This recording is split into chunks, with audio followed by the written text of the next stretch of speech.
Okay, so with the needles threaded and the excitement mounting, this is where I think most people go wrong and have a little go at punch needle embroidery and then decide it's not for them.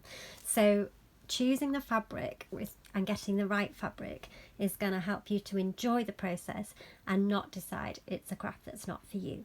So I've got some examples of fabric in front of me. Now the most important thing is that your needle passes in and out of the fabric with ease.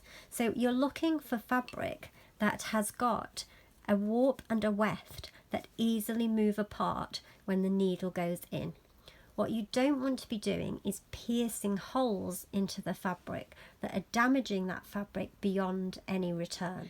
And fabrics that are an Ida fabric that have got these strong lines for the warp and the weft can be really helpful in getting straight lines. So if you're doing a design that requires straight lines, having a fabric where you can see straight lines is going to help you get those stitches straight too. So you really need to make sure that the fabric that you find is the right size for the needle, and simply, you can see this needle here was meant for a 3mm yarn. You can see this very tight Ada fabric I've got here, which is a cross stitch fabric, and it's really stiff, and there is absolutely no way that this needle is going to be able to do embroidery in that. But if I look at this here, which is a much wider woven fabric, I can see that my needle will go in here and come out again, but possibly this is a little bit too loose for my yarn. So it's about getting that balance. This fabric here is a monk's cloth fabric, which is one of my preferred fabrics to work with. It's super soft and it's super forgiving when you're punch needling into it. And you'll see that despite it looking like quite a closed cross of warp and weft, my needle will go into this fabric with quite relative ease. So, you can be surprised at how larger needles do fit into these more tightly woven warps and wefts, so long as the fibres move away as the needle goes in.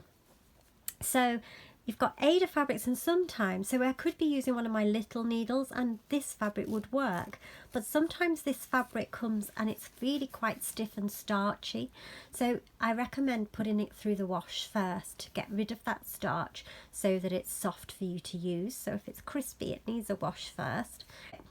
You've got this more open weave Ada fabric, and you'll know if you're a cross stitcher that you can get these fabrics in various counts, so you can look into that relative to the size of your needle.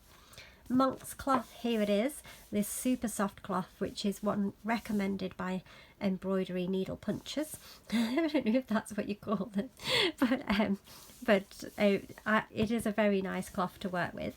But quite often with these cloths and fabrics, you need to cover them completely in your punch needle embroidery. You don't want to leave any of this fabric sort of showing behind. So if you were doing a design where you did want fabric to be left as a background, then these linen type fabrics, so Ariosa is another name for it, they work well, and they come in some lovely colours, and if you want to use those as backgrounds and then just add your embroidery onto them, they work particularly well. But as you can see with these, a needle this size is not going to work well on a fabric as fine as this.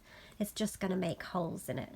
You're going to need to use a much finer needle on some of these fabrics to be able to make it work. What you want is enough resistance so that when your needle goes in and comes out, it leaves a stitch and it leaves the fabric, the yarn behind the fabric, and doesn't just pull immediately straight out.